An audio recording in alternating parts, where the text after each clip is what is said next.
Living on the edge, you can't help yourself from falling. Oh, like I said on X, let's get our Roxy off. I was hoping you were gonna sing with that Aerosmith song. I actually am not really sure if I know the Aerosmith song, to be It's a honest good with you. song. Living on the Edge, good song. I probably do. There is just so much classic rock that, like, it's just the radio. I mean, I listen to the classic rock radio station, but it's one of those things that's like, you have to okay, hear wait a it. minute, da da da da. Is it that one? It's a Yeah. I'm hearing. Yes. It's playing in my head now. Yeah. And Weird Al made a cover called "Living in the Fridge." Awesome. Anyways, welcome, guys. Welcome to DC Fan-imated. I'm, of course, David Film Junkie. With me as always, Scott McClellan right there. Hey, it's Wine Wednesday, so maybe I've had a little too much wine here, there, Scott. I see you got a beer. I'm just gonna sip on my beer and just shake my head and nod and smile and nod and go, "You whatever, Dave." That's how I prefer it. That's how I prefer it. Now, but with me as always, Mr. Scott McClellan. How's it going, sir? That's going okay. It was a crazy day. My oldest started middle school today, and then my other two start back school tomorrow. But with my parents here helping me watch the kids, I was able to get some more stuff. If y'all aren't aware, I've been, for the past 3 weeks, I've been really making a concerted effort to, like, get my little man cave space down here all sorted. And so I was posting today some of the art that just got put back up on the walls, and it's been kind of fun. It's been, hopefully my oldest son won't come out and dance behind the camera, which is he's been doing lately when I've been doing this stream. Because he's in middle school now. That means not just one classroom. So now, 8 periods, man. 8 periods. 8 periods. Yeah, he got a locker. I mean, the whole 9 yards. Today was the first day, so it was oh yeah, that's I'm old, and I'm old. God, I remember that. I remember that whole thing, that nervousness of like, oh, we're not just going to one classroom. And see, sadly, over in California, we didn't get lockers because, California, it sucked for a while where like bad things were being stored in those lockers. So yep, yeah. I know. Yep. I got you. Yeah, and go ahead and exit out and come back in, sir. His shot looked great, and then it started going. Yes, Duas. Yes, we are going to be. We do plan on talking about that, and we've talked about it individually, and but yeah, eventually when we get there, we will break down episode by episode. And of course, ahoy hoy, good to see you, Mr. Jason McKinzer. Of course, Dave has to finish the season first. Just gonna throw that out there. 3 episodes in. Hey, you watched another one. Good for you. Yeah, I watched the Catwoman episode. Oh man! So you've seen the Penguin episode, you've seen the Clayface episode, and you've seen the Catwoman episode. Am I right? Yep. Those yeah. And they've all been great, and they've all been fantastic. And I started watching the 4th one, but it was already late, and so I was getting sleepy, so I didn't finish it. 4th one is who was part of that? This Harley Quinn's in that one. No, what? Harley? Yeah, it's the Harley Quinn. But it's not the Harley Quinn. Like, Harlene's in it, but it's not the Harley Quinn. That's where Bruce is going to therapy, right? But no, Bruce goes to therapy during the Catwoman episode. Okay, yeah, there it is. Yes, it's that one. So trying to remember what the 4th one is. I need to do a rewatch. Unfortunately, Declan, my middle child, loves to watch the animated series. Like, whenever I watch the episodes for the show, he likes to watch along. And unfortunately, Cape Crusader was a little too much for him. Really? Yeah.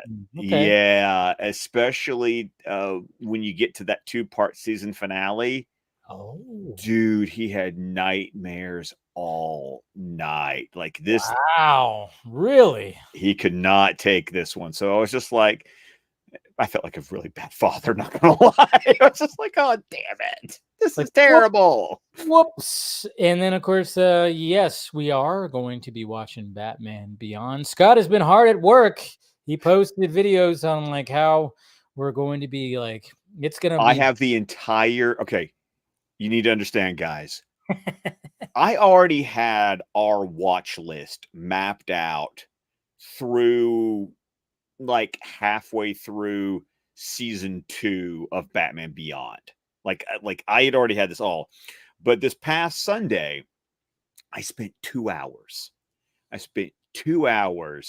And right at that point where you've got season 3 of Batman Beyond and season 1 of Static Shock and season 1 of the Zeta Project, I was trying to work out how we were going to be navigating those 3 series. And then it just kind of kept on going. And damn it, I made it all the way to the end. Like, I have, from start to finish, our entire watch list in order for the DC animated universe. Cheers to you, sir. Putting in that hard work. And when you were like showing me that and you were posting that, I'm like, yeah, I get that you went through that because you started, you wanted to finish. And we're going to be talking about these episodes all the way till we're 50.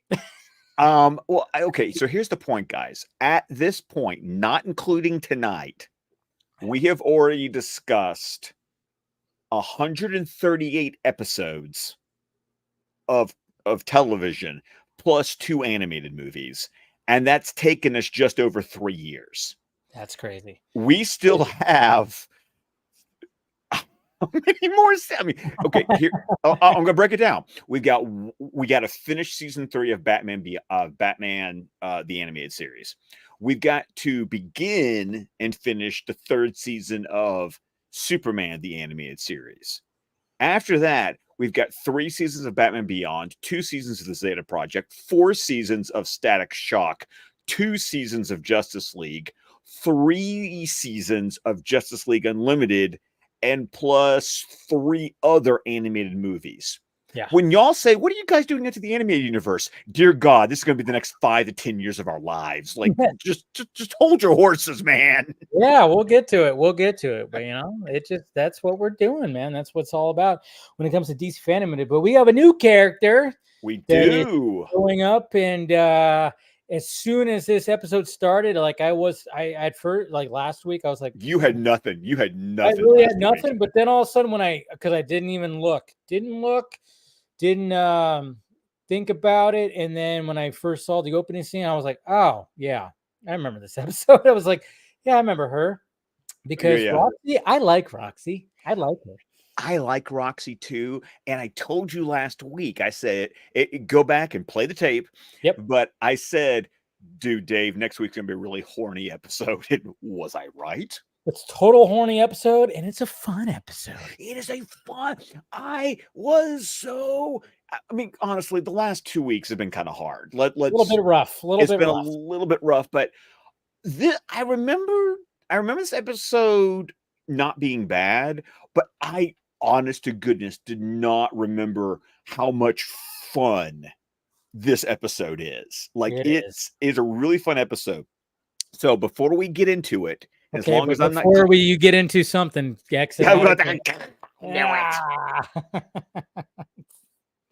oh man, yeah, it's insane. It's a lot. Have you ever thought about taking a stab?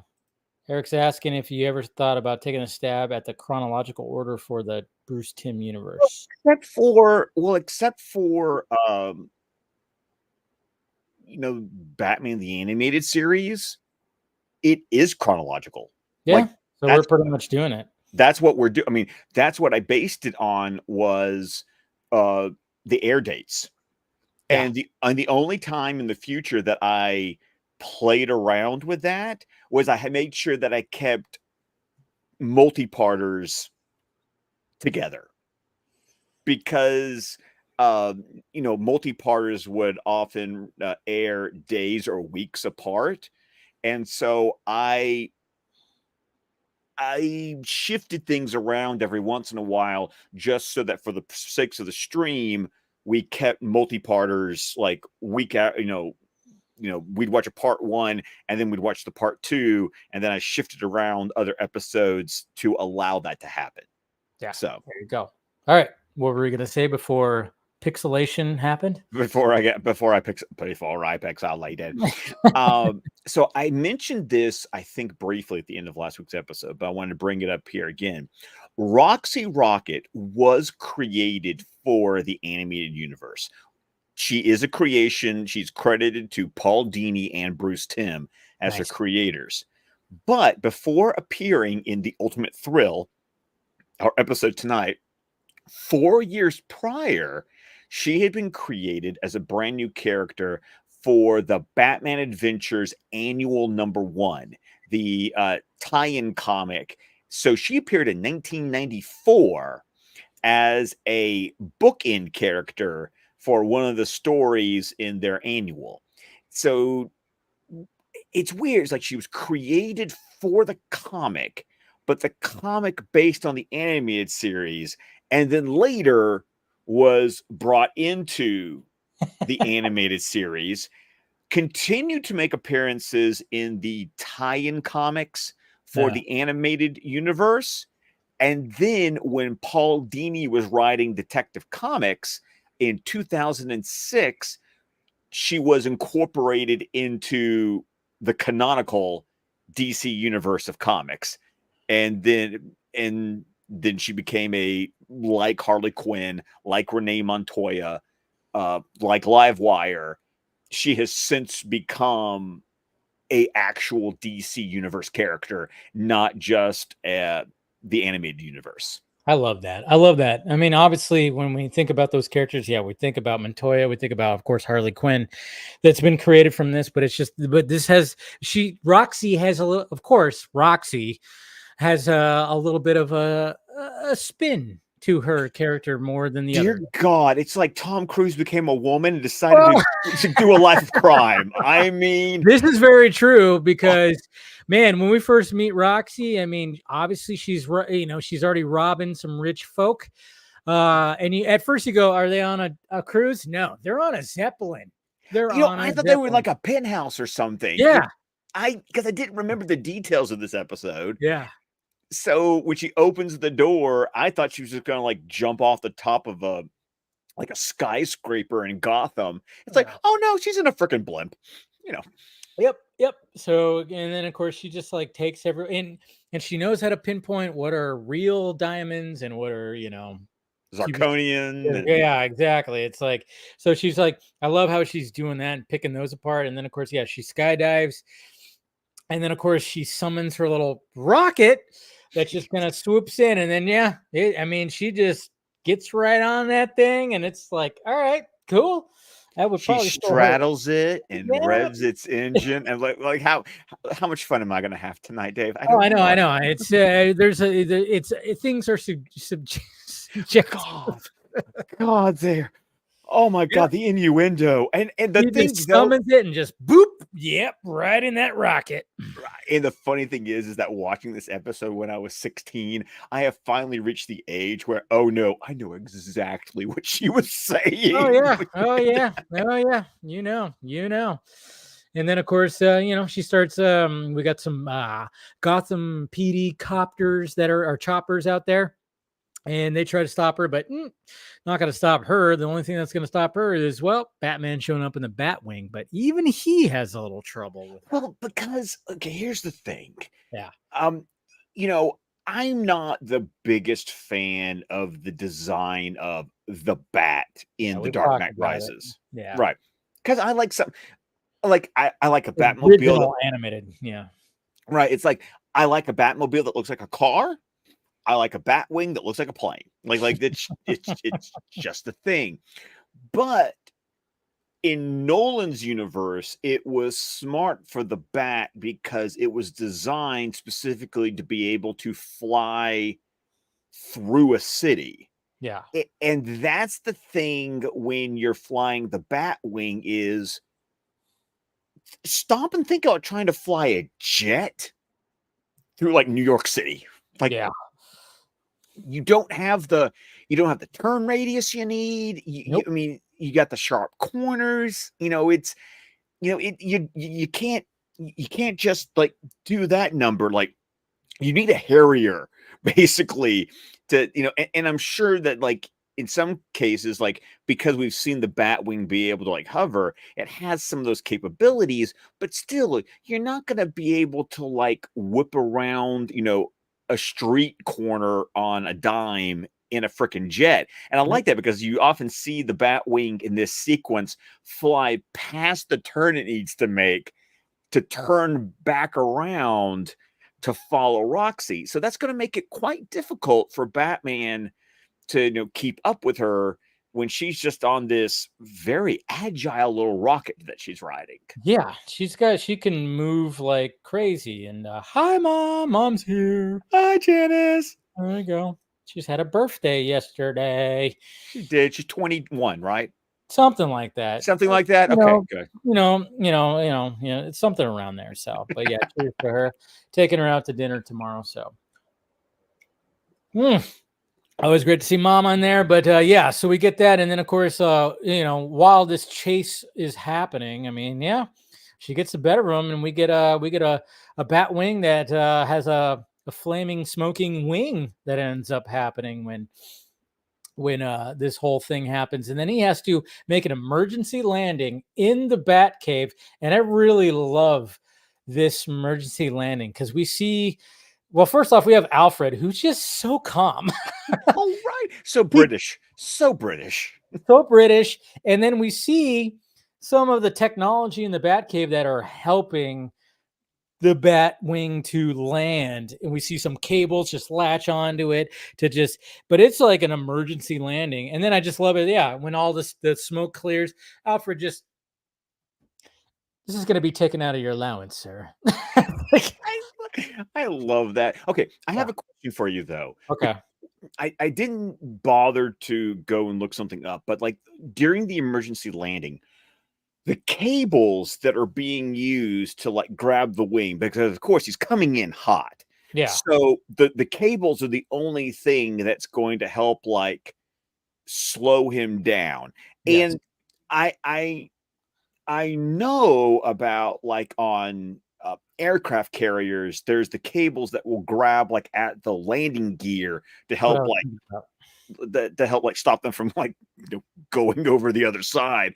Yeah. But for some reason in my mind, I feel like there is some movie that I have watched that has used a similar concept of these straps or wires or something grabbing onto the wing of a plane to like slow it down. And well, the only thing I can think of, like when you saw about the aircraft carriers, that's Top Gun. Yeah, but I'm like, but when it comes to more of the cables, I can't really think of anything that has something like that. I would be really curious if anyone in the chat right now, or anyone who is listening or watching this on a replay, if you want to jump into the like, what am I thinking? Like, I really need help. Like, what am I thinking of?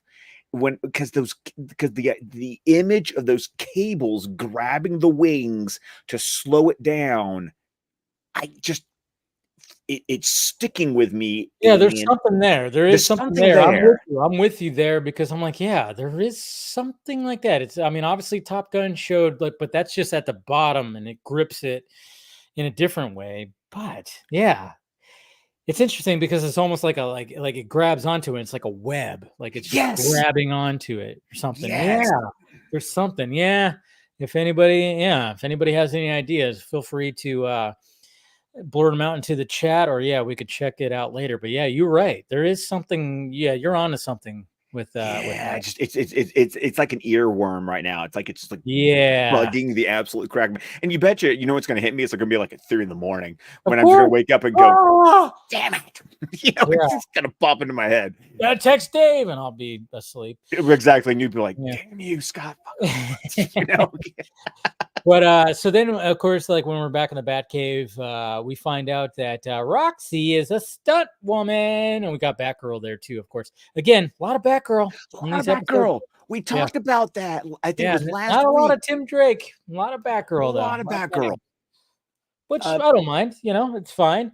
But it's just like, where's Tim? Where's Tim? Where's he at? We need Tim to come back. But they find out that she is a stunt woman who has done numerous stunts, and she's just, again, I mean, this is why we made the Tom Cruise joke. It's like, she just wants to keep pushing and pushing and pushing. Where to the point where they even say in the episode where she not only did stunts for the women, for those actresses, but also for the men, because she is that crazy. Well, it's not just it's not being crazy about even doing it for the men, but the fact that it became more about how much more dangerous can we make the stunt rather than what's good for the movie. So she got to the point where no insurance company would insure her, which that's what brought the Tom Cruise aspect, because we always think about the fact that I remember the first time I remember hearing about that was Mission Impossible 3, when it was brought to my attention that Tom Cruise has to produce his own movie so he can pay the insurance for them to, for him to do.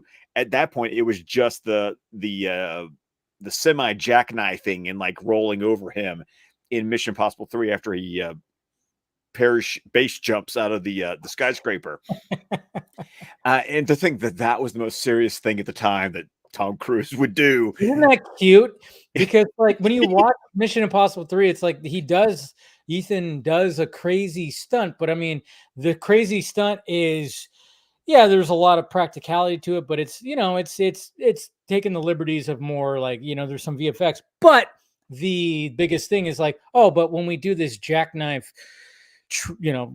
big rig or whatever the fuck, the 18-wheeler, they actually did that. Like literally Tom Cruise is laying in the street and this thing rolls across like over him. And that's where it was like, oh my God, that's the first time like where we get Tom Cruise doing something crazy. And then, like you said, it just got more and more and more. And it continues. And it is. And you know what? I'm here for it. Yeah. But in the animated universe, what happens is that because Roxy is, and I hate to say just a stunt woman, but she doesn't have the clout or the power or the money that basically she gets drummed out of Hollywood because no one will insure her. She's unhireable. Yeah. So now she's a stunt woman who can't make her career as a stunt woman, but psychologically, which is cool because there's a psychological angle here that is, Dave, what I love about this episode is that the psychological angle for Roxy is implied, but never explicitly stated.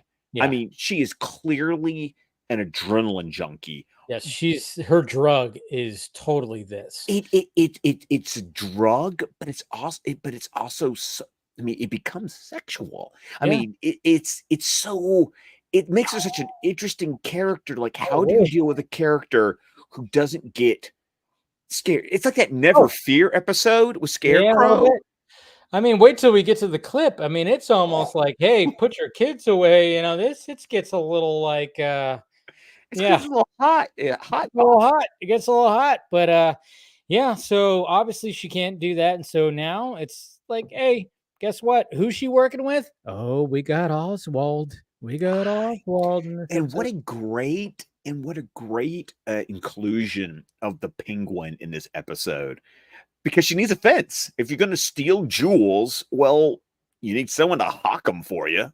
Yep. And then I like how Oswald is like trying to be as, hey, I am very, I make sure that I know that I'm not going to get busted for this. And it's like, hey, you need to relax a little bit. Like you need to tone it. He literally tells her like, tone it down.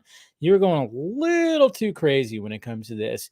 And, he's smart enough to be like, well, I don't want this I am trying to run a business and I'm trying to be legit with that business. But of course I still want to, do this over here that makes me more money, little under the table stuff. I mean, so, but I do like the exchange between Oswald and Roxy, and it just kind of shows you like, oh yeah, she you ain't gonna be able to tame her.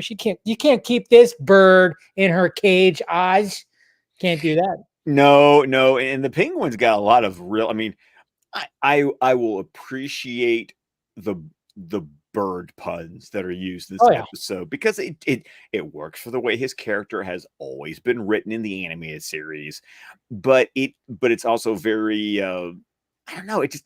It never felt cheesy. It No. never felt too much in this episode. Once again, kudos to Hilary J. Bader, who we have mentioned a lot, recently, especially with Superman the animated series and this season of Batman the animated series. I think she wrote a very strong episode, and I felt like she did a very balanced job of writing some really interesting characters. But like I said, the bird puns, they work. I'm okay with them. They work in this, yeah. And then we cut to Wayne Industry, or they're basically Enterprise, whatever. We got Lucius that is unveiling, like, hey, we got this new portrait, I guess, or image. Modern art, blah Modern blah art. blah blah, whatever. I just Yeah, the kind of thing. it's nothing like too crazy. It's just like a small portrait of a woman. What does it say? A Woman in transition. Woman in transition. So, and then of course, like Bruce, I love how Bruce is just like not a lot of security, right now. And I love how Bruce is just like, there should be some more guys here. And then sure enough, who comes bursting through a window on a rocket? Roxy. It's Roxy. Roxy. Boom, boom. Da da da da da. Sorry. I get it. It's that's where my brain goes musically whenever I hear Roxy. It's just, of course, she's got a bunch of dancers that are kicking very high. Yeah, I get it. Yeah, little spangly sequence going. Yeah, I like it. I like it. Don't worry. And then of course, she takes the portrait and then Bruce is very quick of being like, all right, well, I guess I got to get into the bat costume, and then he gets the glider. We get the glider back. Okay. I am so glad because I think I mentioned this when it first appeared at the end of World's Finest Part 2. Yeah. But I appreciate the fact that this new bat gadget shows up in World's Finest. It's introduced as kind of a wink and a nod to the fact that Bruce is in Metropolis and Superman can fly. So, Alfred even says in World's Finest Part 2, when in Rome, sir. But I love the fact that it's not a one-off bat gadget. Nope. They keep bringing this back. There have been other bat gadgets that we've seen. Like, I still want to know what happened to that Palm Top computer from If You're So Smart, Why Aren't You Rich? I'm like, that seems like a really cool idea. Why did we never see that again? True. And so seeing the jetpack come back is great. And just as we were talking about how Batman flying the Batwing through the city is not exactly going to be the most effective or efficient way to chase Roxy Rocket through the city, this Bat jetpack, the Bateteer, exactly. It's going to work. It's going to work. So we get like another little cat and mouse game kind of thing that's happening. But this time, Batman gets the edge by throwing like a batarang, and it hits that sweet spot in her rocket. Yeah, that's right. I said that. Wow, you did say that, did you? Those words. His batarang, ring. Sorry, hit her sweet spot on a rocket, which caused it to explode. Yep. It's getting horny, guys. Cheers. Cheers. Oh, man. Now, it's interesting. I'm not sure if you noticed this, but starting with this chase sequence, the animation actually changed. Did it really? Yes. We went from, and it gets more apparent later, especially when Batman, like from the point Batman breaks into the Penguin's penthouse to the end of the episode, we go from B-team animation to A-team animation in the same episode. Interesting. Okay, because I thought it Yeah. was a B team because when I was paying attention to the animation, it seemed it was B team, but I didn't. It Interesting. actually it starts during this chase. So they want to make the chase look good. They want to make the chase look good, and then through the rest of the episode, because the action becomes so fluid, Yeah. you start to see like the shading and the coloring gets a little bit deeper. So it's really interesting that episode that starts off with B team animation ends about the halfway mark. It transitioned into the A team, which I appreciated because we've talked about before how episodes that have really good writing get hampered because their action looks very stale or stiff when the B team animates them, not the A team. So it was really intriguing. I've seen it shift between parts when we've commented on that. Yeah, we have. Yeah. But it's weird to watch it shift in the middle of an episode. That's interesting. Didn't even catch that. Okay. But yeah, so her rocket gets, and then of course she does a little crash landing thing, and like they're building a new building in Gotham, and so There's always a building under construction in Gotham. There always is. Obviously, they're always adding new buildings. So of course there's just like beams and all this stuff. And then of course, even Batman kind of just lands where she does and just kind of leaves his jetpack back glider thing like right there. And then I love how she just like gets to the top and she's just like, oh, I'm getting away, and then she just runs right into Batman because hey, it's Batman. He's just, hey, I'm right here too. And then of course she does a whole lot of flirting. Whole lot of flirting. There's a Yep. whole lot of flirting. Yep. Whole lot of flirting, which it's not going to phase Batman, but maybe it phases him a little bit, just a tiny bit. But and then of course she tries to distract him with like saying like, hey, here's the portrait thing, the painting, the art, whatever the hell. And of course he wants to save that. She does that whole distraction thing, and then of course she has hey, guess what? My rocket that I had down there, well, I got a little button. I'm going to make it explode and cause all kinds of mayhem. Yep, mayhem. She exploded. She exploded. That's right. She had to resort to exploding, and that's what happened. Scott, you wanted to say it. You wanted to say it. I didn't really. No, I didn't. No, but okay. You were just. This is the kind of show it's going to be tonight, folks. Just so you know. Totally is. Yes. I warned you last week, but did any of you listen? I don't think so. Nope. But I love the fact that she jumped off, and then there's like a balloon that looks like a rocket or a bomb or something. I don't know. I guess she planted that there. No, I read it a completely different way. Okay. Not that she planted it there. I was thinking that like in her stunt woman mind, she like surveyed the area and was like, oh, I can land there. Yeah. I can land there. Kind of like, because I like just a couple of weeks ago, I watched The Fall Guy again. So that just made me thinking about how, you kind of look at what's around you and then you kind of adjust. So I think when she got up, in my mind, she got to the top. She was, mind your surroundings, another Nolan reference tonight. And, and she used that as an escape route. Not that she planted it there. Okay. Because she clearly didn't expect to crash land in this building. True. So she saw it was there and was like, okay, I don't mind jumping however many stories onto a balloon that I'm just going to like bounce off of. Because once again, she cray, and this is what she does. It's what she does, and she makes her escape.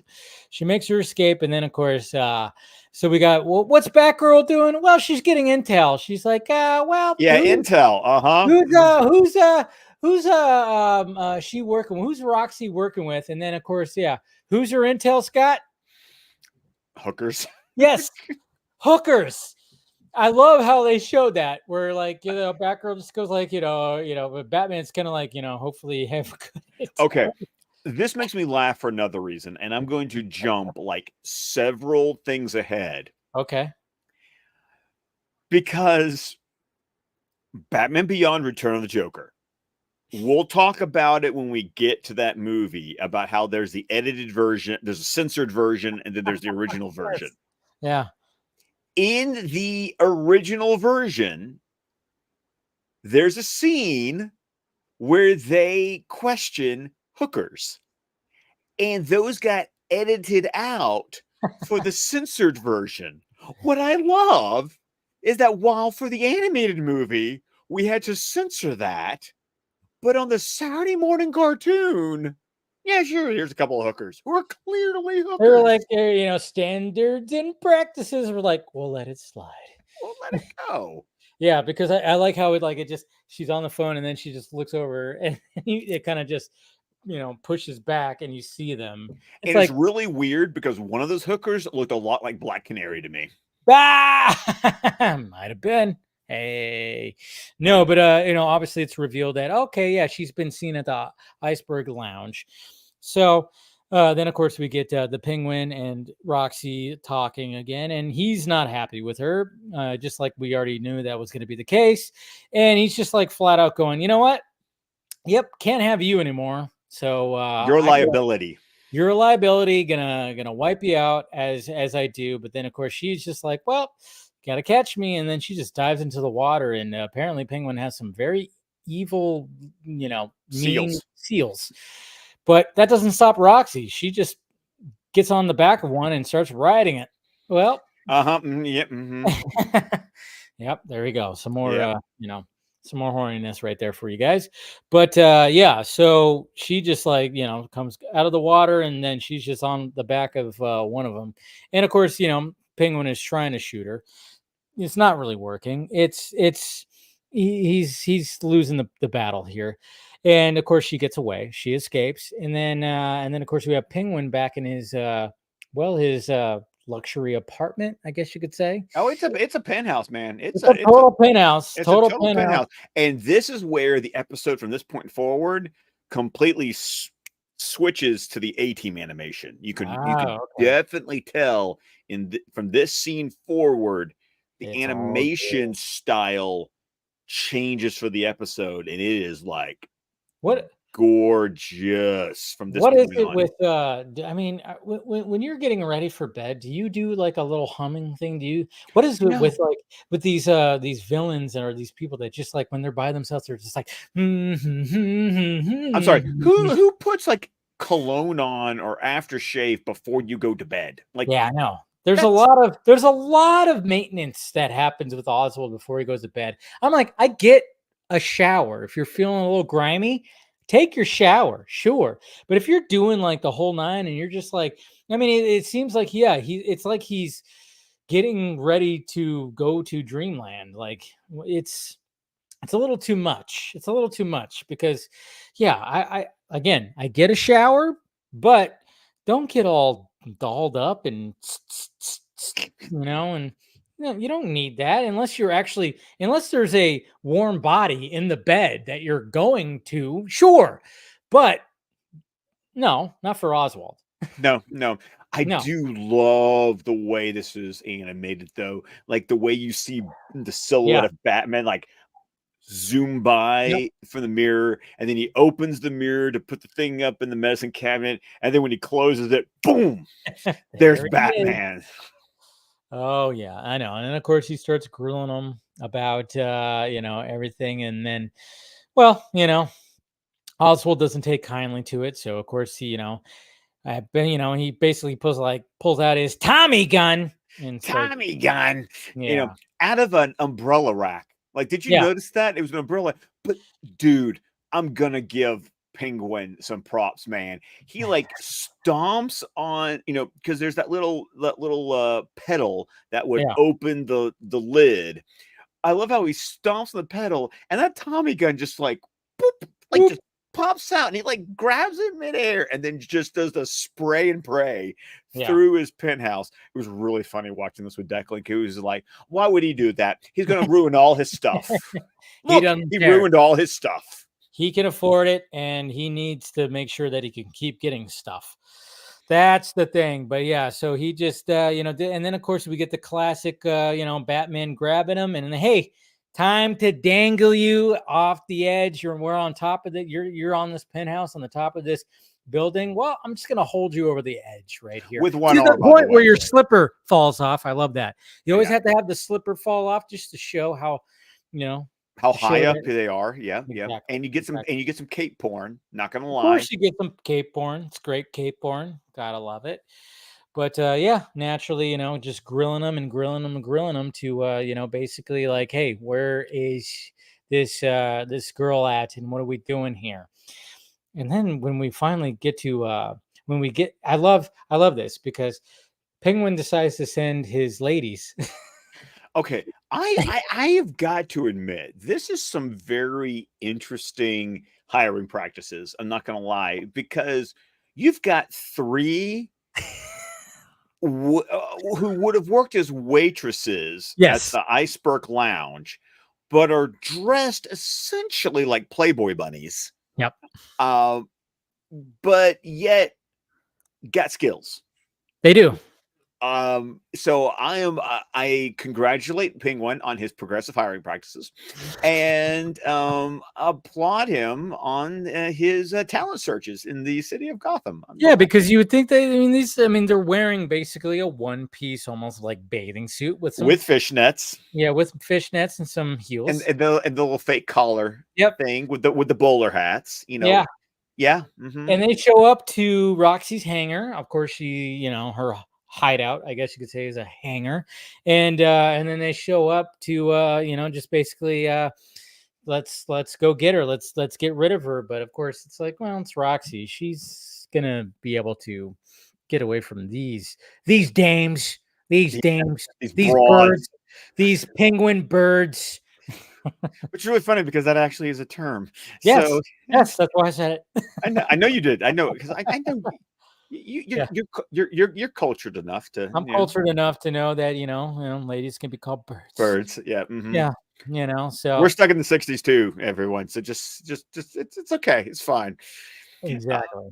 But that was fun. But I love it how Roxy tricks them into thinking that she's in the biplane, and then like knocks him out and like hits the controls, and that plane just starts like zooming down the runway. And of course, coming in the opposite direction is the Batmobile, like gunning it down. Totally gunning it. Yeah. Oh. And then like after, and this is where we're gonna jump right into the clip because we're gonna do it. We gotta jump right into here because why not? This is where we get this very pretty sexual. Let's face it. I still appreciate this redesign of the Batmobile. Yeah, it's a good design. It's a good design. It's not nearly as iconic as the original. No, of course not, but it's still a good design. And there she is. Camera, action! I mean, but look at that animation. You see what I'm talking about? You're right. You're right. Didn't even think about that. Look at that. Yeah, that. Wow. Okay. Yeah. Yeah. It's like, all right, time for me to get on your second one. Like, fuck it. I love how they're using the handles are basically like a motorcycle throttle. Yeah. And she's loving this. Oh yeah, she's like, okay, this is what I wanted. I love a man with staying power. God. Oh. Just going through all the canyon. Why not? Climax. And you're climax. Yeah. It's kind of funny that Zappy ray gun thing is from her first appearance in the Batman Adventures annual. Like she had that in the comic. Yep, he's not out yet. Dude, you're good. And then, of course, drop him in the tree line. Yep. That's going to hurt. That branch and that branch. Good. Yeah. He's fine. He's fine. He's totally fine. Yeah, but it tore her costume, of course. Yeah, absolutely. I guess nothing lasts forever. Whoa! You like to be choked? Gosh. And then she just takes the jacket off. Yeah, she's like, Testing yep. the true metal, Batman. Oh yeah. She's totally like, let's do this. Oh yeah. Jump now and you'll Straddling land in that the water. rocket. Of course. You got the little You'll either got crash the little into the sleeveless canyon tee wall on. or hit the ground. Yep, ahead. little cleavage showing. Yep. Mm-hmm. And I love this too Now right you here because understand. Batman totally calls her bluff. Oh, dude, Totally he's like calls her stone bluff. faced. Like, Yeah. Like, oh, you it's really great. think you were going to out bluff Batman? And he's just like, yep, go ahead. You think you have a death wish? I'm Better fucking make your Batman. move. And I love it how Crushes she's his just like, arms. I know, he's like, and she gets nervous. Yes. Nope. And then he grabs her arm. Nope, you ain't touching that shit. I thought you enjoyed risk. I love the that. flipping. And then And then all of a sudden she loses just it. goes, You're fuck the it. best. Yes. The ultimate thrill, the Yep. final stunt. Me and you. This is where she gets really horny. Yeah. She's about to, she's having an orgasm right now. I know, She is right? Yes. Oh my I god. knew it'd be this way. Oh The my final god. stunt is the best. Oh She god. essentially just had an orgasm right there. Yep. And going back to the callbacks to What? World's Finest, just like in part 3 when they jump out of Lex Luthor's flying wing, Yeah. he's got the parachute, under his cape. Yep. I get it. We live to play another day. Oh yeah, she wants more. She wants round 2. What's this? Oh, not kinky enough for you. My kind of game. And you lost. And it's kind of cool because like this is kind of like how you'd expect like a Batman Catwoman scene to play out. But Batman's like there's no remorse or any kind of sort of like, oh, I feel kind of conflicted about this. It's just like, no, you're Nope. going down. No, I needed to get rid of you. This is how I did it.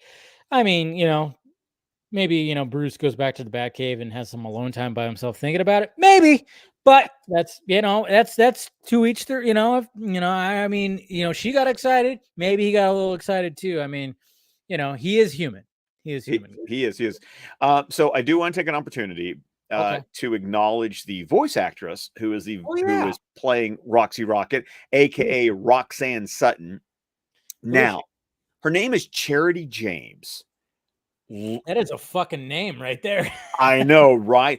But dude, she is like an incredibly accomplished voice actress.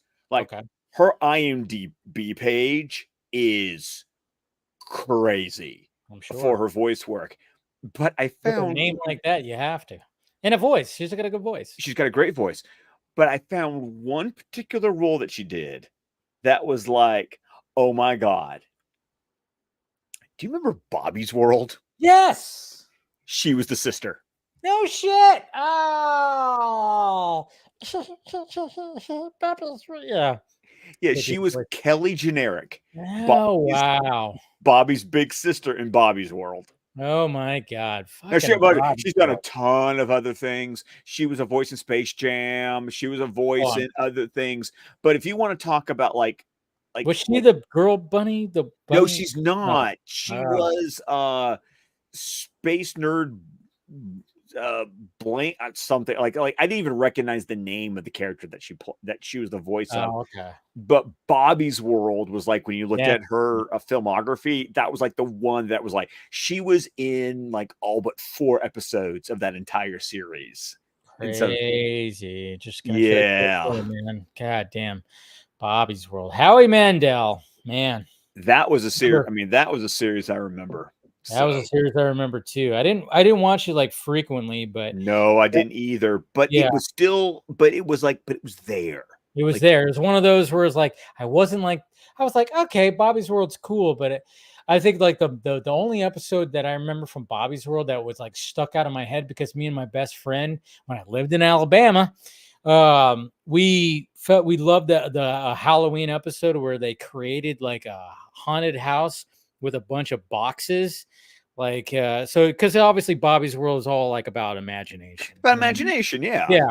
So it was about Bobby was just had an imagination. So they created like a fort that had out of boxes and they turned it into like this haunted house thing. So me and my friend tried to do that in his room. Of course, it was ridiculous and stupid. But we had our imaginations. So that was like the what? Nothing's ridiculous, and nothing is ridiculous and stupid when you're pretending. I'm sorry. Exactly. Even when we're 40. Okay. I'm just saying. we make sound effects. It's fine. Exactly. We did. Anyway, so there you go, guys. Fun episode. Really fun episode. Really like the character of Roxy. And it's just after the last 2 weeks, this was needed. Yes, very much needed. Now, dude, wait till next week. Oh, what do we got? Okay. I'm gonna build this up because next week may be a top 5. For me. Definitely. The whole thing? Of the whole series. Oh shit. Next week may be a top 5. If not top 5, definitely top 10 of the entire series. Okay. Can you guess what it is just based on that anticipation? No. Folks, next week we are watching Over the Edge. Oh, okay. Yep. So we got the ultimate thrill and then Over the Edge. Yep. I know what you're talking about. I know you're talking about. Yep. This episode, man. Oh, God. I remember watching this episode, and it's like one of those episodes, like when we started, it's one of those that you look forward to. One you look forward to, but when you watch it the first time, it was like one of those, whoa, fuck. Yeah. What's going on? Oh, what a great episode. Yes. Yeah. Oh, yeah. I know this one too. This one definitely looking forward to talking about this one for sure. So there you go, guys. Over the Edge next week. We'll be talking about, like I said, we had, a couple of down weeks. Shows that we had to just kind of like make fun of and everything. We had to get through. We had to get through. Yes. We're going to have these episodes, folks. That's just the way it is. And, but yeah, when it comes to some certain episodes, we're like, okay. And then of course, when it comes to this one, like I said, fun episode. And, but yeah, very much looking forward to Over the Edge next week. And that's it for us tonight. Go ahead, Scott, promote what you got to promote. Well, of course, you can find me on Twitter X at ScottDC27, on Instagram at Merlin, and on Vero at Scott McClellan. You can find past episodes of my podcast, the DC Squadcast, where podcasts can be found. We're on Vero, Facebook, and on YouTube. We're over at Squadcast Media. You can find my overall thoughts, spoiler-free, mind you, of the first season of Batman Caped Crusader. So please give that one a watch. I did appear this past week on Beer with Geeks as a celebrity guest for their 500th episode. So please give that a listen to congratulate those two wonderful guys, Tim and Frank. And then it still hasn't come out yet, but make sure that you are subscribed to the Geek Ultimate Alliance for my future appearance on Chris Balga's World's Finest True Believers, as we will be discussing Mighty Morphin Power Rangers: The Return by Amy Jo Johnson. There it is. All right, guys, smash that like, thumbs up. We'll see you next week for Over the Edge. Don't be too scared to watch that episode, but yeah. No, be afraid. Be very afraid. Be very afraid. But yeah, we appreciate you guys spending some time with us. Vodka Stream, of course, this Friday, we're going to go deep, heavy into Rebel Moon director's cuts and have some fun discussing that with a guest, of course. And then, yep, there it is, guys. We love you, and we'll see you next week for Over the Edge. And we'll see you guys on Friday if you guys decide to tune in that. And yes, guys, love you, and we shall talk to you later.